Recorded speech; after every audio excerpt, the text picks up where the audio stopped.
We don't need to wait for history to judge how he's getting on with that. And as the global media he supposedly loathes gorged on the red meat he'd toss them, Harry did precisely what any dignified member of Britain's proudest institution would never do. Fact. He toured with TV studios with lurid tidbits for clapping seals. Can you explain how it is that the royal standard got frostnip? We've taken quite a leap from grief and trauma to my Todger. That doesn't make sense. Todger, that's a very gentle word. Is it gentle? Todger. Sounds like a nice nickname. Was that befitting of a member of the royal family? Can anyone seriously take Harry seriously as a counsellor of state, shouldering the burden of 1,000 years of history as Britain's representative across the world? And Harry and Meghan are not exactly turning down the gas on their flamethrowing. Their client, journalist and professional lickspittle, Omid Scobie, published a book in which he accidentally outed the King and Princess Catherine as racists. An implausible, ludicrous claim which unwittingly did more damage to the Sussex racism smear than anything else. OK, I'm listening. You have my attention. And they jetted to Jamaica to attend a movie premiere just as King Charles revealed he'd been treated in hospital for an enlarged prostate, posing for smiling photographs with a Jamaican Prime Minister who literally wants to abolish the monarchy. For Harry to now claim he's ready and willing to serve his country and his king is frankly an insult. We all know what this is really about. Netflix is reportedly planning to pull the plug on Harry and Meghan's $100 million deal. Okay. Their series caused a lot of media outrage, but didn't even crack the top 200 shows on the platform last year. Spotify cancelled Meghan's dreary podcast. Without their royal links, the brutal reality is that Harry and Meghan are of no interest to anybody. Fact. And that's why they're rebranding, yet again, to double down on their dubious royal status. Their previous website, Archewell, inspired by their son Archie, now automatically redirects to sussex.com. A glossy picture of the couple dominates the main page. Are you serious? Overlaid with a text to the office of Prince Harry and Meghan, the Duke and Duchess of Sussex. The website has nothing to do with king and country or the royal family, and Harry and Meghan have no royal duties to speak of. What? They never put a shift in. They're brazenly exploiting the institution they simultaneously profit from trashing, and we're all being taken for the ride. The late Queen was right. They can't be half in, half out. Stop it. And they're out. They sold their royal souls for life as reality stars, trading every private cough and splutter for cash. The King should now return the favour and strip them of their tenuous titles. Ladies and gentlemen, we got him. And end this Sussex circus for good. Well, to debate all this is my royal pack, the uncensored contributor, Paula Rowan-Adrian, the royal editor, Sarah Hewson, and from New York, the columnist Maureen Gallagher. Well, welcome to all of you.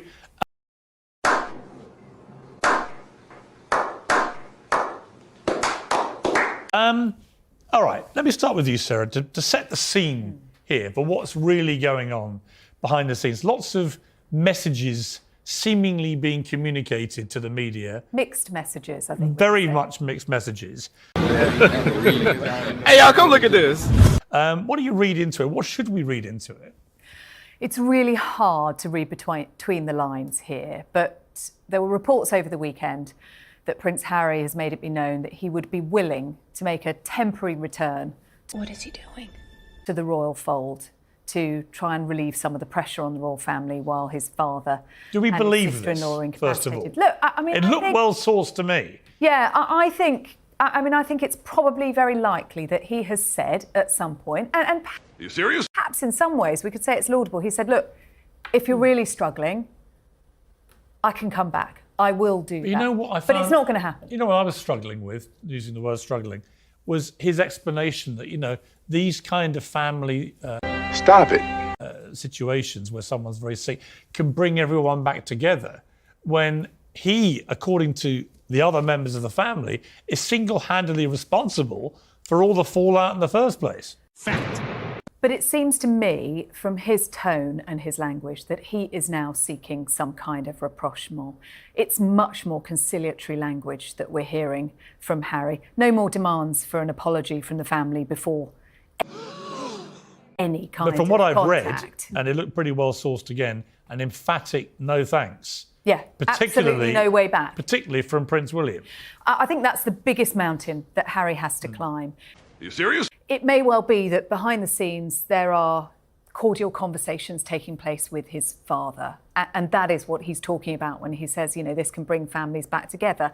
And so it should. His father has cancer and has always wanted Harry to come back. But there's a big difference between family relations and then Harry making an official comeback as a working member of the royal family. The terms of the Sandringham summit were absolutely clear. All in. Okay. Late Queen Or all said out. You can't be half in, half out. Okay. You're in or out. Let me bring in Maureen here. I mean, Maureen, I've got to say, whenever we try and find people in America to defend Harry and Meghan, it's almost impossible. Nobody wants to come on and defend them over there. What is the mood about them over there? Well, Piers, this is, again, it seems like we talk about this all the time. Whenever I'm lucky enough to do your show, the feeling of Americans, and we have absolutely had it. And the temerity of Harry to go on an American morning breakfast program. That doesn't make sense. Good Morning America, and use a sort of trumped up event a year out promoting the Invictus Games to happen next year to soft pedal some sort of possible reconciliation with Prince Charles, and then to later leapfrog off of that with a story placed in the Times of London with this bombshell claim that not only did Harry want to return and was willing to help out, what an offer, but that the palace might be open to that as well. It's been really a remarkable 2 weeks Are you serious? in terms of just the timeline of events and the series of humiliations that Harry and Meghan have suffered, from the breakneck 24-hour trip to London to the UK to see Charles, and to get only 30 minutes, to hear later from Charles's staff that they, quote, couldn't wait to get rid of him because they were afraid he would never leave, to William not seeing him nor speaking to him. So that was a lie. To William then saying emphatically, and Charles's office briefing emphatically, there is no way back for these two. And when you couple that with Meghan's rare quietude this week, she was seen but not heard from on GMA in America. She was barely mentioned in the Times of London, and when she was, it was at the bottom of the piece. Are you serious? I actually think there's quite a lot of intrigue happening right now, and it will continue to unfold in the coming weeks and days. Yeah, and I'm afraid the cynic in me says that this is all because their life in America is Hey, y'all, come look at this. not going as well as they hoped. The millions have been stemmed by them being turfed off platforms like Spotify because they were effing grifters, according to one of the executives there, and produced terrible content. Fact. Britain's had kings and queens for more than 1,000 years, and as with US presidents, some have been magnificent, others have been what we might now call problematic. Henry VIII, for example, had very serious issues with what would now be known as toxic masculinity. His daughter, Queen Mary, was quite fond of burning Protestants in front of jeering crowds. Similarly, the British Empire committed many heinous deeds in the context of a darker, more ignorant time. That doesn't make sense. But that all happened in the past. That's how history works. None of today's royal family had anything to do with those problematic issues. So why should they apologise for them? Why? Why?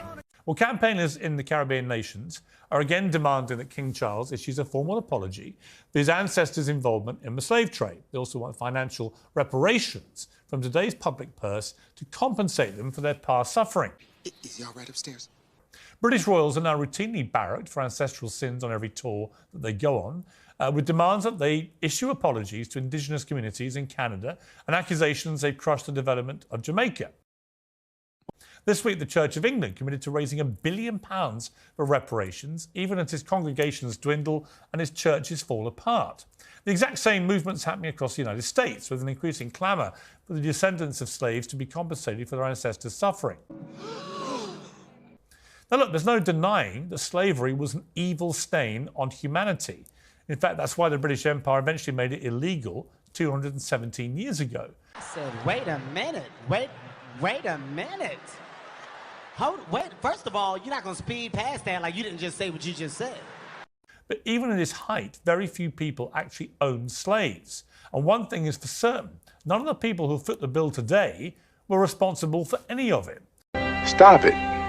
Get some help. To me, this entire narrative is regressive and divisive. How can we ever be colourblind, judging people by their character, not their skin colour, if we continue to preach that half the world's inherently evil and the other half are to blame for it? Well, joining me now is today's pack, author of The Psychosis of Whiteness, Kehinde Andrews, comedian and podcaster James Barr, and from LA, the YouTuber Amala Ekunobi. Welcome to all of you. All right, Kehinde, welcome back to Uncensored, along with James, two of my favourite guests. Okay, I need you to sell this to me because I've thought about this a lot, and I understand why people want people to express regret for what happened, why they want to say, look, this was awful. Okay.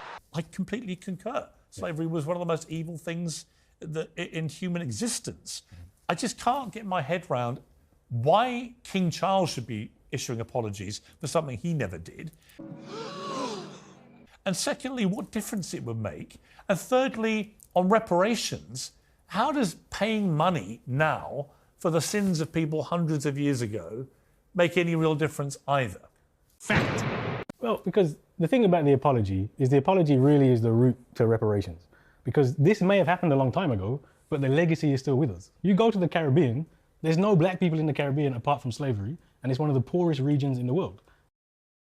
And if you're in the UK, and the king is the perfect example of the ostentatious wealth, the wealth we have here is because of what happened in slavery. So people in the Caribbean are poor today because of slavery, and therefore there is a debt owed to them. Why do you care if King Charles says, I'm sorry? Oh, no. For me, the apology is not for a moral issue. That's so you then get reparations. That's why he won't say sorry. Because when you say sorry, you accept responsibility and you have to pay for it. But he hates slavery as much as you and I. It's not about, it's about the debt that is owed. People in Jamaica are poor because of slavery. People in Britain are rich. And he's the perfect example of someone who is rich. It was the Royal African Company, which was started by Charles II, that enslaved the most people that look like me in the world. Fact. There is a debt owed. That wealth is with us and the poverty is with us, which is why it needs to be returned. All right, Amala, what do you think of this? Because, look, opinions run strong on both sides. Where do you sit?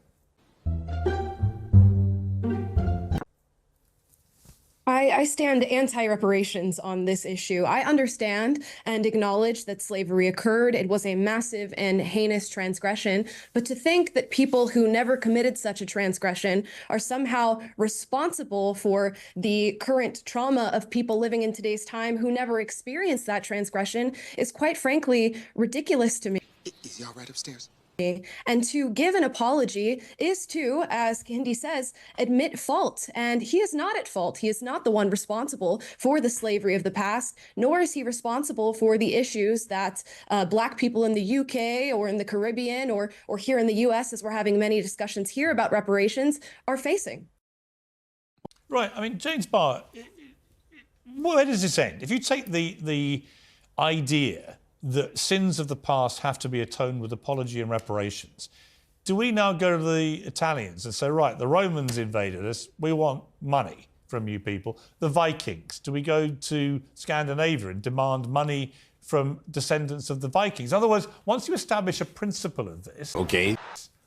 where does it end? If we're going to trivialise it, then I would like to Why is that trivial? I would like to talk about how the church perhaps owe LGBTQ plus people billions of pounds But why do you for think the I trivialise? shame Why have I that they've trivialised it? caused queer people. And to be honest, it's not even a trivial argument. I think we should turn Westminster Abbey into a gay club. What? I genuinely believe that King Charles should say sorry, and everyone here is No, but saying... answer my question, though. What was your question? Your question was that... Well, my question is that if you assume that sins of the past, right, should be atoned with apology and reparations. I think it's about who is the What about marauding hordes of Romans, Vikings, and so on, who killed a lot of people, caused total mayhem, we also did caused that. destruction? And we are a really rich country. So here's my point. Where's the line for you? I think the line is that the royal family are still profiteering off of thousands of years of racism currently, and whether it's conscious or unconscious. How are they? Because they own property that was built by slaves or funded by slaves. So we need to acknowledge that. We need to say sorry for that. Fact. And we need to do the work, and we need to pay that debt back. Why does say? Look, I get the sorry leads to reparations, but the actual apology. You know, I wouldn't apologise for what my ancestors did. Well, you should. I think, to be honest, I think everybody in this country should apologise. Why? We never stop apologising. Because, well, exactly. But you won't apologise for this, and that's crazy to me because this whole society. If King Charles was found to be holding right now, and by the way, modern-day slavery is a massive problem. There are millions of people held in modern-day slavery, right? If the royal family were found to be holding people in modern-day slavery, absolutely throw the book at them, right? But they're not. This had nothing to do with them. Piers, come on. There is a Proceeds of Crime Act in this country. The act may have happened, but the wealth is still here. That's the problem. Yes. And the poverty is still here. This is not a past thing. This is a now thing. If you're saying you want to fix the problems of the Caribbean and for black people in America and here, we don't have the money. And where's the money? It's with people like the king. You got me. So you have to return the money. That's reparations. The Church of England now says the 100 million earmarked by Church of England for new investment to repair damage caused by historic links to slavery isn't enough, the report says. They're recommending £1 billion. There are churches closing all over the country, right? Vicars are being paid less and less, and there are less and less of them wanting to do the job anyway. That doesn't make sense.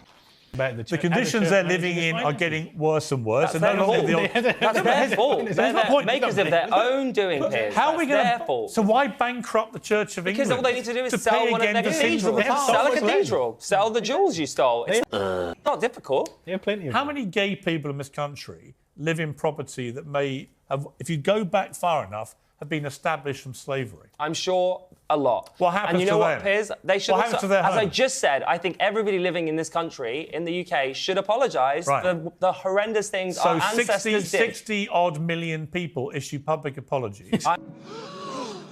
I'm down for that. And if there's any trace on any line back to any slavery, anyone's property, which can be linked back to slavery, has to be what? Given to who? We are talking about, Given you're talking to about normal Hindi? people now, but we are talking about King Charles, the royal family. They have endless amounts of properties. How many bedrooms does Buckingham Palace have? You